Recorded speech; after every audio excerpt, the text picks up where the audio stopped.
Alright, hey guys. So today's video is featuring three of the more commonly found battery-powered snowblowers. I just did a review or a comparison video just like this, featuring all the specs of 24-inch gas-powered units for 2025. So now I'm just featuring three of the more commonly found battery-powered snowblowers. Very similar specs, but different in a way. And then finally, I'm going to show you some of the main points and some of the negative reviews people are complaining about from various sources, right? Different retailers and manufacturers, websites, things like that I found that were more common and relevant, specifically within the last 12 months for these three models. The Ryobi, we have the Ego, and the Greenworks as well. So, just looking at it, the Ryobi, I really like the design of the integrated LED light system right there on the front. That's kind of nice. I think as far as looks for all these lights, that looks the nicest. But overall, I think the Ego actually looks the most impressive when it comes to looks. But one thing to consider too, now with these particular units, the Ego is the only one that does not come, well, at least what I found, the specific price does not come with the batteries or the chargers in it. So that's why if you notice the price here down in the middle here on my sheet here, that it's a little bit cheaper than the other options. So that's typically why. All right. And also wanted to point out a few different things here when it comes to size. So the Ego is 28 inches wide and the other two are 24. Height of the unit, very comparable when you're taking it overall height. And then you have the intake height.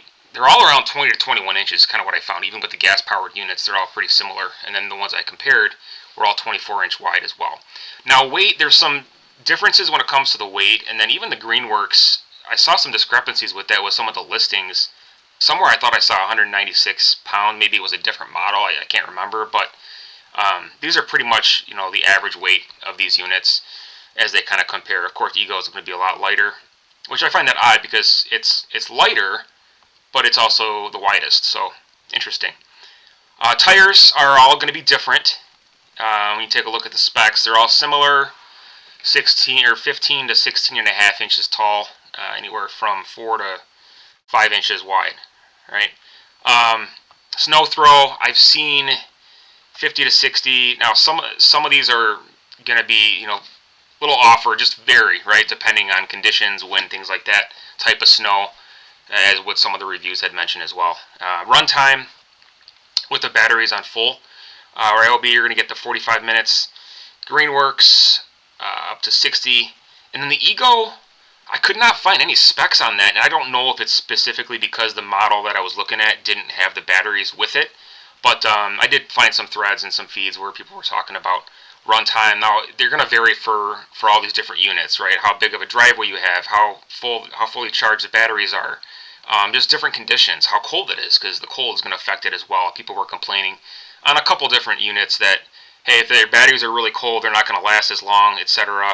And then of course, the charge time, it varies too. So Ryobi, you can charge 2 of the batteries in an hour. So if you have all 4, it takes 2 hours to charge it. Now the chute is going to be different. Well, they're all pretty similar again. 180 to 200 degree chute. They're all going to be controlled in a different manner. Now, especially the Ego and the Greenworks have the joystick, as you can kind of see at the top. Some of them have that as well. The Ryobi does not. It's a little bit different of a setup. And they all include heated grips, I should say. But you keep in mind too that using those features and then the light, of course. I don't know if you can activate it or not, but those are going to impact the battery usage as well, so I may drain it down a little bit faster. And then the warranty here, 4 or 5 years, pretty standard for what you get. Pricing here, now it's crazy because the 24-inch models I see were around $1,000, $1,100 typically, so a lot cheaper for sure. But me personally, I like the gas options. I just feel like they're going to be more reliable, especially when it comes to getting parts and things like that.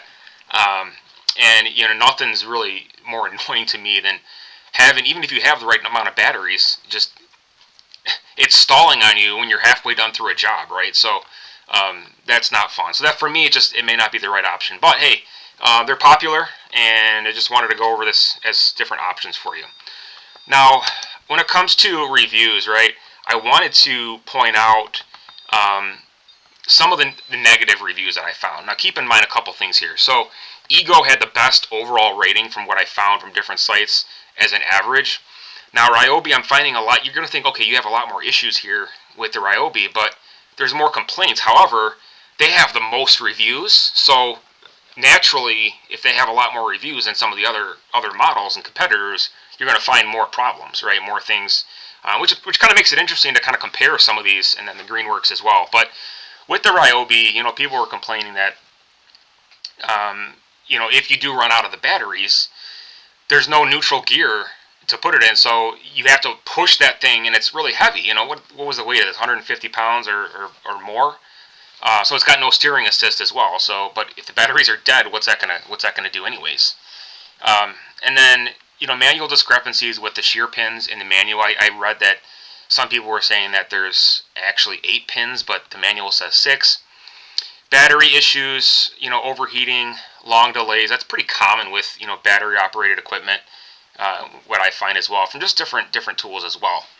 The up and down shoot direction was not put on backwards, but it seemed a little bit different from other models, so someone pointed that out. The auger lock is unreliable. It kind of shuts off, so when you're adjusting the assembly on that, it'll actually shut down a few times. More than one person has said that. So I kind of like to find reviews that multiple complaints of the same type of issue, just because it really enhances its credibility, right? Assembly issues, it wasn't as easy to assemble, and then customer support, just the overall warranty process. One person said they went through the warranty process, but in order to repair it, they had to take this 50, 60 miles, and they were out their unit for 2 months, which is a good portion of winter, specifically where you're located. But and then the auger internal components freeze up, so if it snows and you set it overnight and you don't have a heated garage, those components will freeze up and it won't even work, which is just, I can't imagine how frustrating that'd be, unless you have like some kind of heating mechanism, like a dryer or heat gun, or probably like a hair dryer or something like that, to kind of set on there to may help limit some of that. But anyways, the Ego, there's no intermediate throw when it comes to that. It's typically like either high or low, or I can't remember how they said it was, but there's no middle ground when it comes to it. So it's either low or high. There's no in between. So if you have something where you're trying to throw the snow in a specific area, you may run into some problems. Lack of control for self-propelled when you're working it slowly in deeper snow. So someone said by the end of the driveway. There's no shear protection, right? So someone had some rock damage that got in there and broke some components. There's no brake, right? Someone complained that there's no brake, but I don't think any of these models do. I know the Greenworks here doesn't as well. The Ryobi, I'm not sure if that does or not, but probably not. I just imagine someone rolling down the hill with this thing, right? With no brake on it, so they said that it does pick up speed, so probably harder to control that way. And then the batteries, someone said they're a little bit harder to get out. There's no strap or handle on it. Now with the Greenworks, batteries won't charge when warm. It seems like I find that issue a lot as well with some of the battery-powered equipment. And the Eco mode, someone mentioned it's not very slow. It's almost still too fast, given what it is. It clogs easily, and it's a narrower chute. So there were a lot of complaints about that. Someone put some kind of silicone or some specific lubricant, I can't remember what it was, on the inside of it, and then it helps keep it lubricated, so we'll throw it a little bit better as it's working its way through the auger and the impeller. And you can also spray something like, WD-40 or something on your snow shovels. I've done that as well too, just make it a little bit easier for easier lubrication. The clog detection, again, issues with that. They say the sensors are really sensitive, so it'll say it's clogged when it's really not. And then there's no upright storage. Some people said that they got this for foldability purposes, but that wasn't the case there. So that's it for now. Let me know what other products you want to see next. I'll do some more reviews on these and some more comparisons. So especially those stick snowblowers that I saw. Those are probably pretty popular too for portability. I'll do that next. Stay tuned for more videos. Thanks for watching. We'll see you next time.